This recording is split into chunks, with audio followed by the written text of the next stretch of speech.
Greetings, my fellow Americans and all other people around this world who believe in life, liberty, property, and freedom.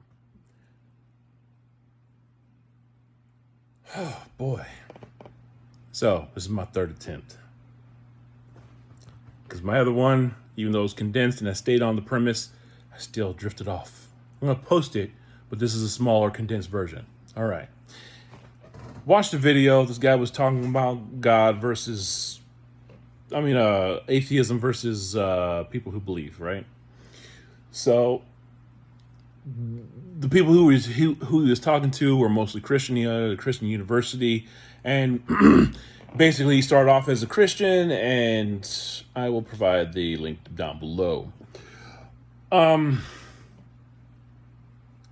What I found interesting and frustrating was that the children, college-age adults, still children, were trying to challenge him from a place of religious authority. After he got done explaining the reasons why he does not subscribe to religious authority. So when they challenged him to explain, well, if God does not exist, then why is this? He was able to tear it down. If God doesn't exist, then how can you explain fine-tuning, multi-universe, evolution, so on and so forth? How can you explain love? It's a chemical reaction, biological chemical. He didn't say this, but it's a biological chemical reaction that happens in the brain that makes you want to, at its very instinctual basis, procreate, ensure that your spawn survives, and move on, right? Basic. And that's not what he said, but I mean, he was talking to a bunch of Christian kids, and so he wanted to be able to. What I found interesting was this. When asked about the expansion of the universe, and I will note that he used scientific consensus several times throughout this. I believe it's over an hour. It's hour plus video that he was talking. He said it several times, scientific consensus. Unless it was a consensus that didn't agree with his... that didn't agree with the... that didn't agree with his perceived idea of creation.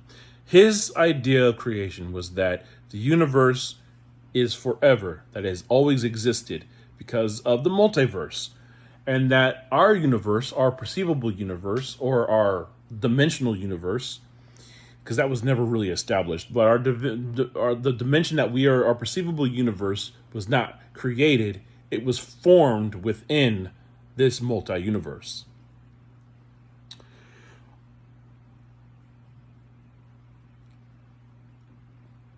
And that helps get rid of the Big Bang and expansion and creation. So he didn't believe that creationism happens because there's this evidence that's not consensus, but supports his disbelief in God, or his ability, or his bias reasoning to get rid of God, is the fact that the universe was never had a starting point. And if you believe that it did, then God existing has to have a starting point. And if you don't believe that the universe never had a starting point, then you can't believe that God never had a starting point. Okay, fine. I will concede that.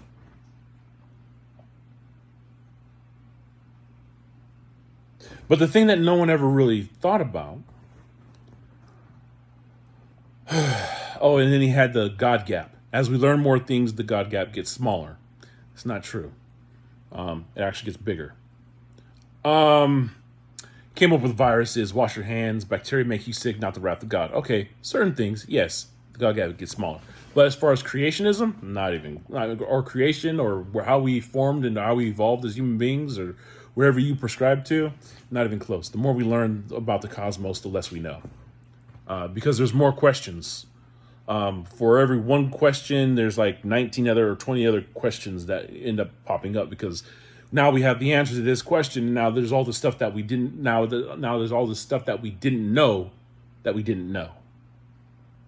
And now we know that we don't know it. So now we have to answer those questions. All right, a little bit of mental gymnastics for you.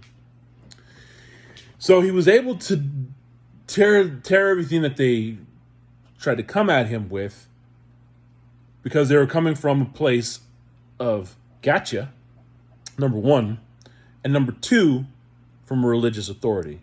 If someone does not believe in the thing that you prescribe to, then don't cite it as a reference to prove your point. No one has done this. Of all of the debates, of all the discussions, of everything that I've listened to, hundreds, maybe thousands of hours of listening to simple things from Joe Rogan to Jordan Peterson to Richard Dawson to some other smart guy, Neil deGrasse Tyson. What's that other dude's name? I can see his face, but I cannot bring up his name. I know his face. Him and Jordan Peterson had a big old discussion. He's an atheist as well. I don't even think he's an atheist. He just doesn't believe in anything. Anyways, so he kept on talking about there's a lot of evidence. There's a lot of evidence that a multiverse exists. There's a lot of evidence that. But before all that, when he was describing, he said that he believes that religion is bad for humanity. Well, there's a lot of evidence that states that without religion, there's a lot of evidence that shows that without religion, society would not have evolved at all. Because there's not a single society that existed without religion.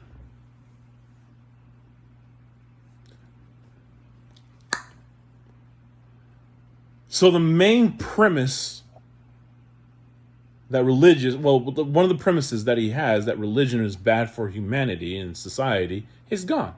Isn't it? Because there's no evidence of any society that has existed that did not believe in God or gods.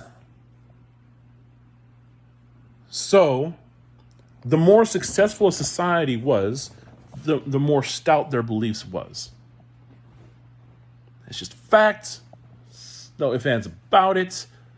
The more rigid and the more structural a religion was, the more successful. Look at Islam at its peak. Wildly successful. Christianity, wildly successful. Buddhism and Hinduism, wildly successful. Wildly successful. For the most part, if you had one God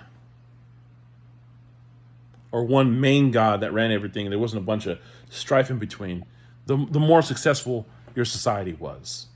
Rome, wildly successful after Christianity. I mean, it was successful before, but it continued to be a success. So, Aztecs, Mayans, indigenous tribes all up and down the Americas, wildly successful. All had religion, all had beliefs. Egyptians, all had religion, all had beliefs. There's not a single society in the history of recorded time that there was not religion.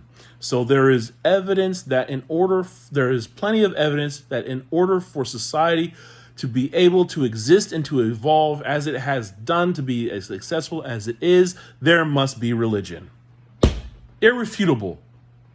Done. Discussion over. Not a single one of these children brought this up. And I thought as I was watching it,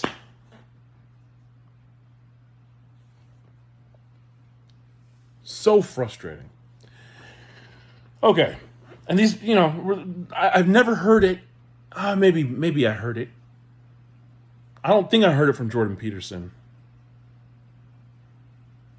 I don't think I've heard that anybody say this. All right. The next thing. Creationism. The same level of belief that it takes to believe in God, you have to have in the multiverse and two atoms appearing spontaneously at the same point to explode and create all the existing matter that exists in all of our observable universe. That is a stretch. A single point manifested all the matter in our observable universe.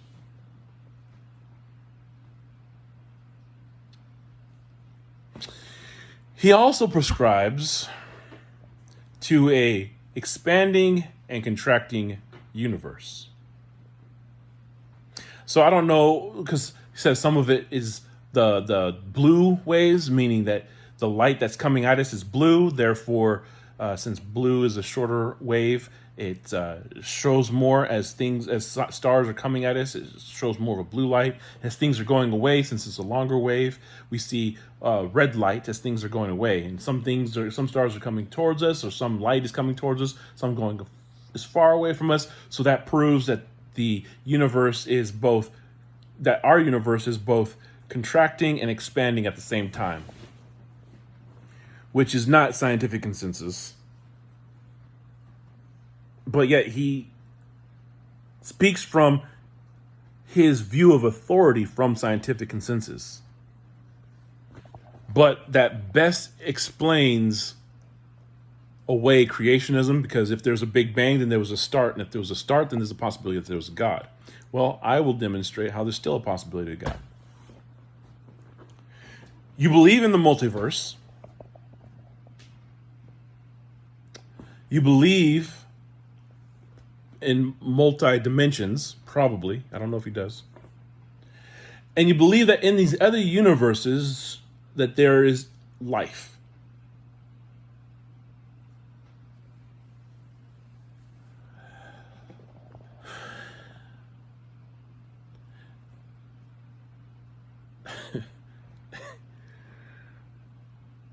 So if you took a being that evolved higher than us, as we are higher to apes, then it would be reason that we would be considered gods to ape.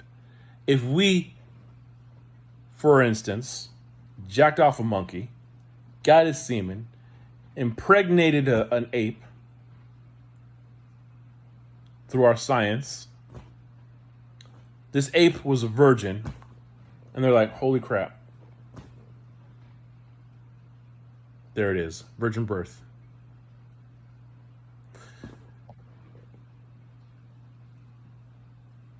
They would see us as gods.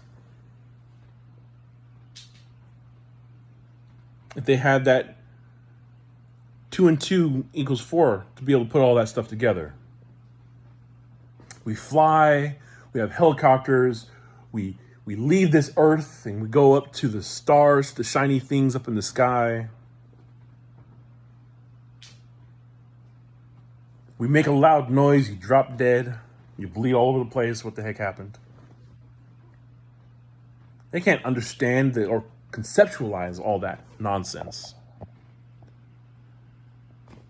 So, how are we going to be able to conceptualize something or a being or beings that are just a little bit more advanced than we are, as we are to monkeys, as we are to apes, I should say?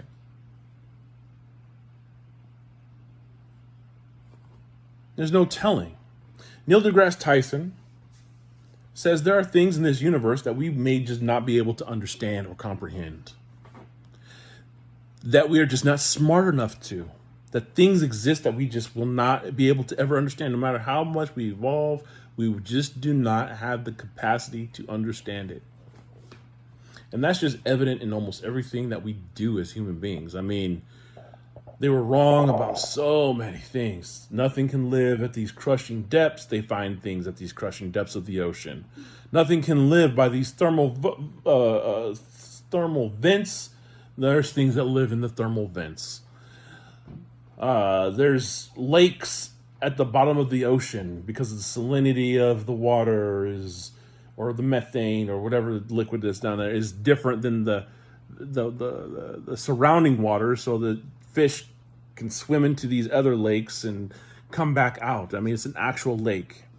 There's a cave that they found that they believe that caved in, or the opening caved in, and these things were separated from the rest of the earth, from the rest of the outside influences. For 5 million years, they evolved and became their own thing. And there's these bacteria that turn poison into nutrients, and there's an ecosystem that lives off of this bacteria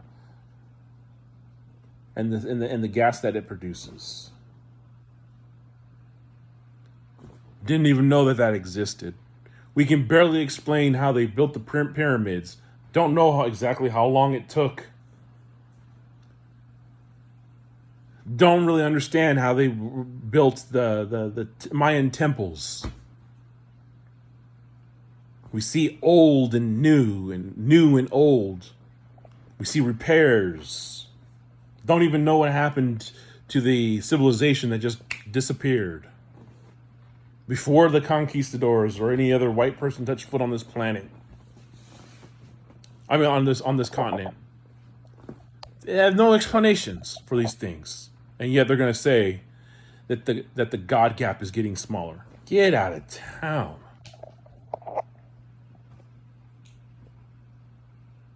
So if there was a being that existed on a higher dimension that we cannot observe, and that has evolved, surpassed us as we have evolved, surpassed the apes, then why is it so hard to believe that this being or beings created this universe and us?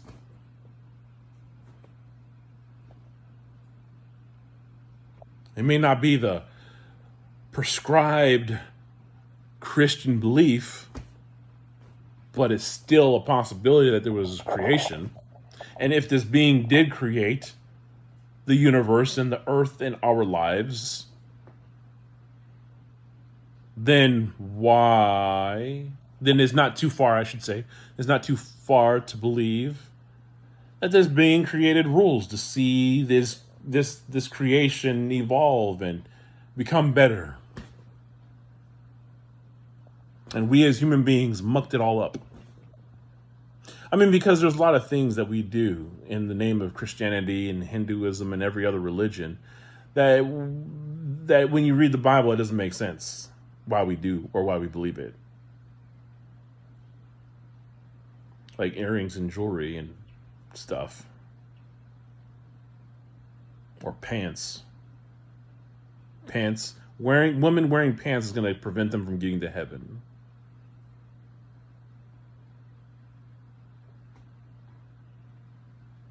Not according to what I've seen Jesus talk about. Makeup and jewelry is going to prevent you from going to heaven.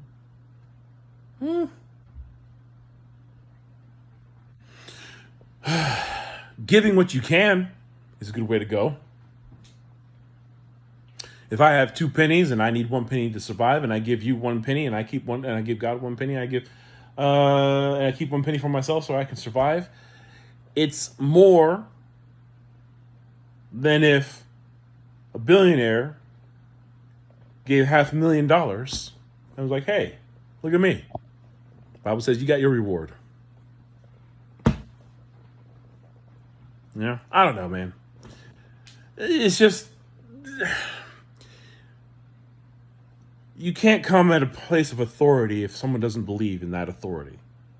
So you have to know what they know and then ask them how that makes sense. Because that's what he was doing to these children. He was saying, children, how does this make sense? This happened. Jesus said this. God did this. This is terrible. We can get into that if you want to. Don't really get into it with them because no one wanted to have their beliefs torn apart that much. But yet, you could do the same exact thing to his beliefs, because that's what they is. That's what they are. I mean, their beliefs. In science, more in evidence, because everything is still a hypothesis and still a theory. There's only like a handful of laws, and then even then, are they really laws? I mean, gravity. Well, that just happened. Okay, that's evidence. You know, I don't know, man. It makes no sense. And then okay, so if we are like Neil deGrasse Tyson saying are too stupid to be able to comprehend everything that's going on in life, then how? And then he makes the same comparison. I know I'm getting off this dude, but he makes the same comparison of there's a cave, and that people say that there's a bear that lived in that cave, and so we start looking for evidence of a bear. We start looking for bear poop, bear prints, and fur. And if we don't see any of that stuff, then we can surmise that there's not a bear that lives in that cave. What if it's a bear that doesn't need to leave the cave? What if it's evolved perfectly to live within the ecosystem that is within that cave? We never go into the cave. We don't know if there's another opening on the outside of the cave. If the bear, we don't know how deep the cave goes. We don't know anything about this bear. We don't even know what this bear looks like. No one knows what God looks like, or this being that possibly, hypothetically, could have created this universe. We don't know what this being looks like. We can't even comprehend what a 5-dimensional object looks like, or a 6-dimensional object looks like, or a 7th, all the way up to 16 different dimensions. We can't even comprehend what that looks like. Our brain breaks down in trying to comprehend what that looks like. We have no idea how to comprehend conceptually what that looks like. So what if you didn't know what type of evidence you were looking for, or what that bear even looked like? Something came out of the cave, let's just say. Maybe it was a bat. Maybe that's what created the universe. You know what I'm saying? So it's an asinine example. It's dumb. Because if we can't even understand it, then we don't know what God is. We don't know anything about it. What evidence would someone need to prove that there was a God if we couldn't comprehend what God was or is? Nuts. It's nuts. This is hubris. That's what it is. That's the very definition of hubris. What is it called? I'm looking at it right now. Atheist debates Christian students, then reveals... There's time over it. Hold on, let me see if I can... Then reveals true identity. So who knows? It's the King's Academy WPB in Florida, I believe in. It has 3.2 million views. It was published February 17th, 2021. But nobody brings this up. So frustrating. So aggravating. All the debates. Every single one of them.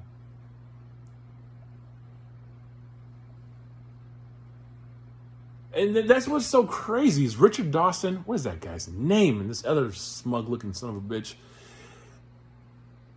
They talk all this good game, but not one society has evolved without religion. So how is religion bad? Because society, you can argue, wouldn't exist. All right, I'm done. Because I'm going to keep on going on a loop. But you have to listen to what people are saying. You have to listen to the words that they're saying. You have to kind of separate your conceptual idea of what is, and you have to not adopt their conceptual idea, but be able to listen to what they conceptually construct as reality, and then ask them questions which contradict their reality. Christianity, there's plenty of contradictions, right? There's plenty of them. Jesus, in a sense, was a contradiction. You know? You can make an argument that Christianity and Islam and Judaism, with their certain laws where women should not rule over man or be an authority over man. Like, a woman shouldn't be a judge or hold a position of authority over man, is considered sexism.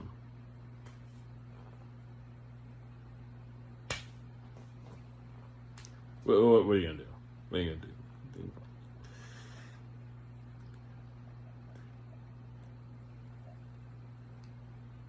If you look at the nonsense that's going on in American society today, you can kind of make an argument.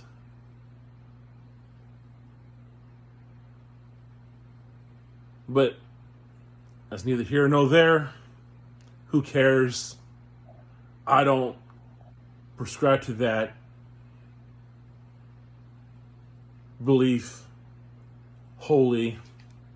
I don't know how I think about. I don't know what I think about that. That is still out on the jury.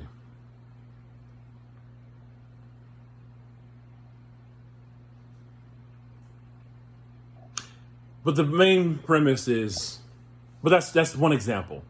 That's one that I kind of struggle with, right? But anyways, so that's an example. But there's a crap ton. There are more examples of contradictory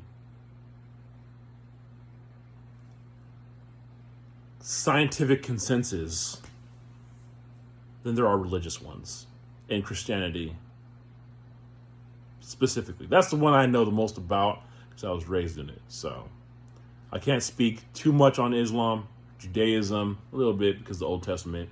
But there's things that are in the Torah and the Judaist belief that I don't know.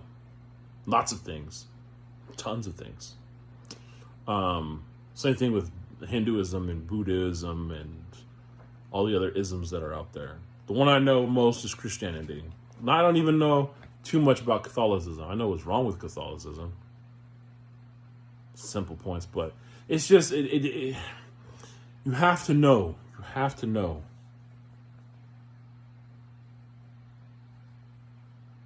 what the person who you're discussing with believes, so that you can ask them questions. Because if it's touched by humans, it has contradictions.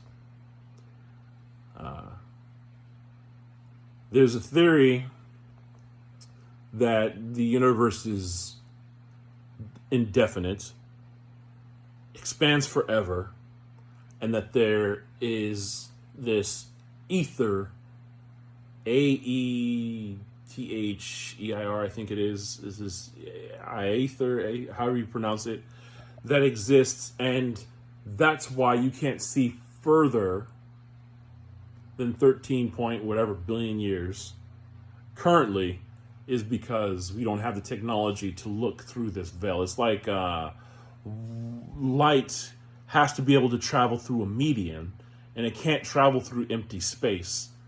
Therefore, there must be something that it's traveling through. And we can't measure it. Some people call it dark energy, matter, I should say. Dark matter or dark energy. Some people call it ether. Some people just say it's just empty space. Some things say it's just protons. Space is not empty. There's just not a lot of stuff out there for atoms to collide. But according to one thought is that light needs a medium. Can't just be light. It has to have a medium. So it's interesting stuff. It's beyond my scope of understanding. But what I do understand is that the construction of the universe, there's no consensus between scientists. There's a bunch of scientists that might believe one thing, but there's a bunch of scientists that believe another thing too. And then they call each other idiots, and they ruin each other's career and treat them like they're not human. And they do the same thing that the religious people do. It still ended up turning into a long video. You know, if you made it this far, I greatly appreciate you listening to some of my ramblings. I'm going to put a post in there. Listen to the first, 15 minutes or so. But it's just, how do you condense something so big into 15 minutes? You don't ramble on and get off topic. That's how you do it. Well, this is Political Stew, Old Guard Patriot, a.k.a. Aaron Stewart, signing off. Thank you for listening. God bless you, and may God bless these United States of America.